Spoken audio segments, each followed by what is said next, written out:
आपका स्वागत है एक्सपर्ट शिक्षा पर, जिसमें हम आज त्रिकोणमिति के अगले पार्ट्स को लेकर के आए हैं। जिसमें हम आज देखने वाले हैं कि एक हमने बताया था पिछले क्लास में भी कि हम ये प्रूफ करके दिखाएंगे कि sine square theta plus cos square theta equal to 1 होता है। वो कैसे होता है उसको हम लोग यहाँ पर प्रूफ करने वाले हैं।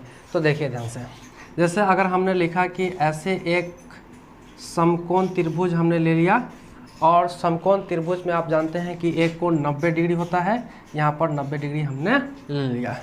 आप ये भी जानते हैं कि पाइथागोरस प्रमेय हमेशा ये पाइथागोरस प्रमेय दिया गया है समकोण त्रिभुज पर ही, जिसमें हम जानते हैं कि 90 डिग्री के सामने वाला भुजा कर्ण कहलाता है, जिसे हम लोग हाइपोटेनस से जानते हैं और इसे एच से डिनोट करते हैं। ठीक है, उसके बाद हम लोग जिस थीटा को लेना होता है उस थीटा के सामने वाला भुजा लंब कहलाता है, और जो बच जाता है वो क्या कहलाता है, आधार कहलाता है।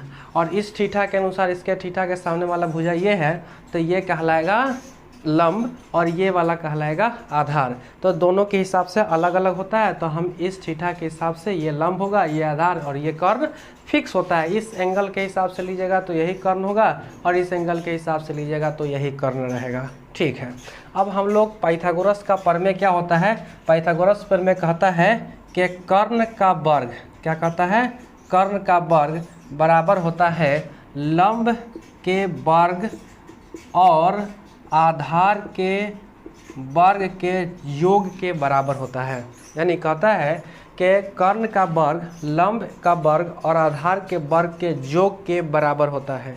ठीक है, यही कहलाता है पाइथागोरस प्रमेय। ठीक है, अब हम एक चीज़ ध्यान में रखेंगे कि जब कोई समीकरण हो, जैसे अगर हमने लिया x equal to y plus z, ठीक है, तो इसमें अगर हम किसी भी नंबर से डिवाइड किसी एक पार्टिकुलर को करते हैं, तब इसको बैलेंस रखने के लिए इसके एवरी पार्टिकल्स में या इसके एवरी टर्म्स में हम उसी नंबर से डिवाइड करेंगे, तभी ये बैलेंस रहेगा, अदरवाइज नहीं रहेगा। जैसे हमने अगर इसमें t से डिवाइड किया, तो क्या ये समीकरण, क्या ये इक्वेशन इक्वल है, तो आंसर है नहीं, क्योंकि इसको जब हमने t से डिवाइड किया तो इसके एवरी टर्म को t से डिवाइड करेंगे, तब जाकर के ये इक्वेशन बैलेंस हो पाएगा। उसी तरीके से यही काम हम यहाँ भी करने वाले हैं।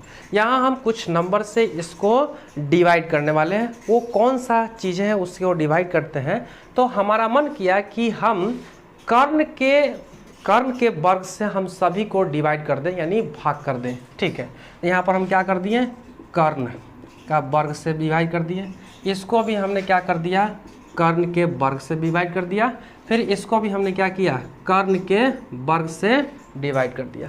क्योंकि मैंने यहाँ पर बता दिया कि किसी भी एक क्वांटिटी से अगर उसको डिवाइड करते हैं तो उसके एवरी क्वांटिटी में उसी टर्म से डिवाइड करेंगे, तभी जाकर के वो बैलेंस रहेगा, अदरवाइज बैलेंस नहीं हो पाएगा। तो हमारा मन किया कि हम कर्ण के वर्ग के से इसको डिवाइड करें, तो यहाँ पर भी हमने डिवाइड कर दिया, यहाँ पर भी हमने डिवाइड कर दिया। ठीक है, तो आप ये चीज़ भी जानते हैं कि जब एक्स स्क्वायर बटा वाई स्क्वायर है, तो इसे हम x बटा वाई का होल स्क्वायर भी लिख सकते हैं। तो यहाँ पर भी करेंगे कर्ण बटा कर्ण का होल स्क्वायर बराबर, फिर यहाँ पर क्या हो जाएगा, लंब बटा कर्ण का होल स्क्वायर, लंब बटा कर्ण का होल स्क्वायर प्लस आधार बटा कर्ण का होल स्क्वायर। ठीक है, तो अब तो आप पिछले क्लास में फॉर्मूला पढ़े थे, ये कर्ण बटा कर्ण कट के 1 हो जाएगा, तो 1 का वर्ग हो गया, ये बराबर लंब बटा कर्ण, ये किसका त्रिकोणमितीय अनुपात का फॉर्मूला होता है, तो लंब बटा कर्ण ये साइन थीटा का सूत्र होता है। तो हम लोग लंब बटा कर्ण बराबर क्या लिखेंगे, साइन थीटा का स्क्वायर प्लस आधार बटा कर्ण लिखा हुआ है, तो आधार बटा कर्ण किसका त्रिकोणमितीय अनुपात का फॉर्मूला होता है, तो कॉस थीटा का। तो हम लोग लिख लेंगे कॉस थीटा, और स्क्वायर है तो स्क्वायर रहने दीजिए। तब यहाँ पर हमने प्रूफ कर दिया कि 1 का स्क्वायर इक्वल टू होता है साइन का square theta plus cos square theta के बराबर होता है। ठीक है, अब ये फॉर्मूला हम लोग को मिल गया कि 1 इक्वल टू होता है sign square theta plus cos square theta. ये आपको एक फार्मूला मिल गया। अब हम लोग इससे और बहुत सारे फार्मूला हम बना सकते हैं, उसको हम लोग देखने वाले हैं। हम लोगों ने प्रूफ कर लिया कि sine square theta plus cos square theta equal to होता है 1। अब हम इसी से कई तरीके का फार्मूला बना सकते हैं। कैसे, तो देखिए ध्यान से। अगर हम इसको बोलें कि साइन स्क्वायर थीटा बराबर क्या होता है, तो 1 माइनस कॉस स्क्वायर थीटा। यहाँ से हम साइन थीटा का फार्मूला लेंगे, तो साइन थीटा इक्वल टू होता है 1 minus root under 1 minus cos square theta हो जाएगा। ठीक है, फिर यहीं से हम एक और फार्मूला लेंगे, cos square theta equal to, तो कॉस स्क्वायर थीटा यहाँ पर ले लिए और इसको इधर ले जाएंगे, तो 1 माइनस क्या हो जाएगा, साइन स्क्वायर थीटा हो जाएगा। तो यहाँ पर क्या हो जाएगा, कॉस थीटा बराबर root under 1 minus sine square theta हो जाएगा। ये भी एक फार्मूला है, इसको भी आप याद कर सकते हैं, ये भी काम आता है, ये भी काम आता है, तो इसको आप याद कर सकते हैं। इससे हम और फार्मूला बनाते हैं, देखिए ध्यान से।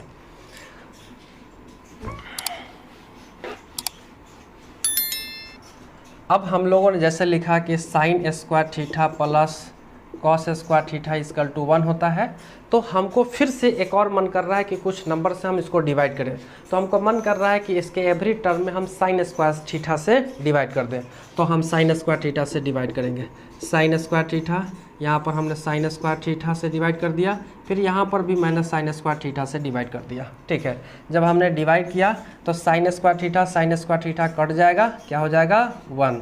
इसको हम क्या लिखेंगे, कॉस थीटा बटा साइन थीटा का होल स्क्वायर बराबर 1 बटा साइन थीटा का होल स्क्वायर। इसलिए लिखे क्योंकि 1 का स्क्वायर कीजिएगा तो 1 ही रहेगा, बटा साइन स्क्वायर थीटा है तो इसीलिए 1 बटा साइन थीटा का होल स्क्वायर किए, क्योंकि 1 का स्क्वायर होगा तो 1 ही रहेगा और साइन स्क्वायर थीटा अपने आप आ जाएगा। ठीक है, अब हम योग फिर लिखेंगे 1 प्लस, यहाँ देखिए कॉस बटा साइन, कॉस थीटा बटा साइन थीटा। मैंने पिछले क्लास में बताया था कि कॉस थीटा बटा साइन थीटा बराबर होता है कॉट थीटा। क्या होता है, कॉट थीटा, तो ये इसका वर्ग हो जाएगा।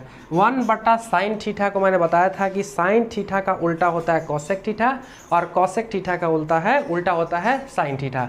तो 1 बटा साइन थीटा यह किसका उल्टा होगा, तो कॉसेक थीटा का, कॉसेक थीटा का, तो इसका क्या हो जाएगा स्क्वायर।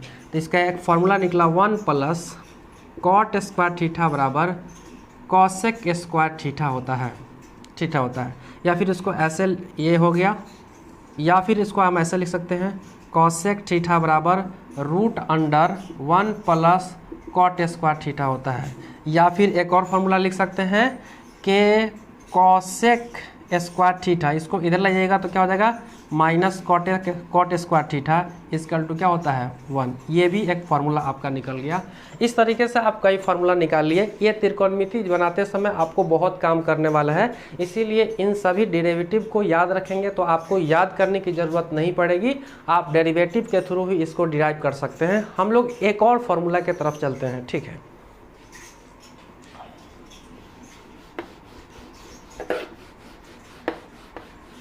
फिर से वही फार्मूला लेंगे, कौन सा, sine square theta plus cos square theta equal to 1। ठीक है, अब हमने पीछे क्या किया कि साइन स्क्वायर थीटा से सभी को डिवाइड किया। अब हम उसके एवरी यूनिट को, इसके एवरी टर्म को हम कॉस स्क्वायर थीटा से डिवाइड करेंगे। तो यहाँ पर देखिए, इसको हमने लिख दिया कॉस स्क्वायर थीटा, इसको भी लिख दिया कॉस स्क्वायर थीटा और यहाँ पर भी लिख दिया कॉस स्क्वायर थीटा। फिर वही बात, साइन थीटा बटा कॉस थीटा, दोनों पर और स्क्वायर है तो बटा होल का स्क्वायर हो जाएगा, प्लस कॉस स्क्वायर थीटा से कॉस स्क्वायर थीटा कटेगा, 1 होगा। 1 बटा कॉस स्क्वायर थीटा को क्या लिख सकते हैं, 1 बटा कॉस थीटा का होल स्क्वायर। ठीक है, आप पिछले क्लास में ये पढ़े थे कि साइन थीटा बटा कॉस थीटा बराबर होता है टेन थीटा, तो यहाँ पर हम लिख देंगे टेन थीटा का होल स्क्वायर प्लस 1 बराबर 1 बट्टा कॉस थीटा को क्या कहते हैं, तो हमने पिछले क्लास में पढ़े थे कि कॉस थीटा का उल्टा सेक थीटा का उल्टा होता है कॉस थीटा। तो यहाँ पर 1 बट्टा कॉस थीटा, ये उल्टा कॉस थीटा है तो क्या होगा, सेक थीटा का होल स्क्वायर होगा। ठीक है, इसको हम लिख सकते हैं टेन स्क्वायर थीटा प्लस 1 बराबर क्या होगा, सेक स्क्वायर थीटा होगा। ठीक है, अब हम क्या करते हैं, इसको इधर ले जाते हैं। तो 1 equal to sec square theta minus tan square theta, ये इससे एक फार्मूला बन गया।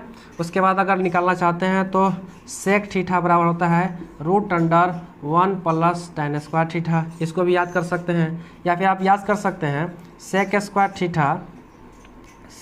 Theta minus tan square theta equal to 1 होता है, ये भी याद कर सकते हैं।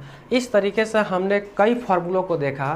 त्रिकोणमिति में आप इतना फार्मूला अगर याद रखते हैं तो आपके त्रिकोणमिति के कोई भी क्वेश्चन आपसे छूटेगा नहीं। हमने फर्स्ट क्लास, सेकेंड क्लास और थर्ड क्लास में इन सबों को मिलाकर के मैंने यहाँ तक पहुँचा है। अब हम अगले क्लास में एक टॉपिक और बचा हुआ ट्रिग्नोमेट्री का, वो ये है कि अब प्रूफ करना ये है कि sine 90 minus theta equal to होता है cos theta, cos 90 minus theta equal to होता है साइन थीटा, और उसके उसी तरह से tan 90 minus theta equal to cot theta और cot 90 minus theta equal to tan theta होता है। ये इसको प्रूफ करने के बाद हम लोग एक क्लास मैराथन क्लास लेंगे जिसमें हम सारे चारों क्लास का एक मिक्स करके सारे जितने भी उसके अंदर क्वेश्चन आते हैं उन सभी क्वेश्चन को एक जगह करके और हम उसका एक्सप्लेनेशन करेंगे, जिससे आपको ये पता चलेगा कि इस सारे फार्मूला का यूज़ कहाँ होता है। तब तक के लिए जय हिंद, थैंक यू।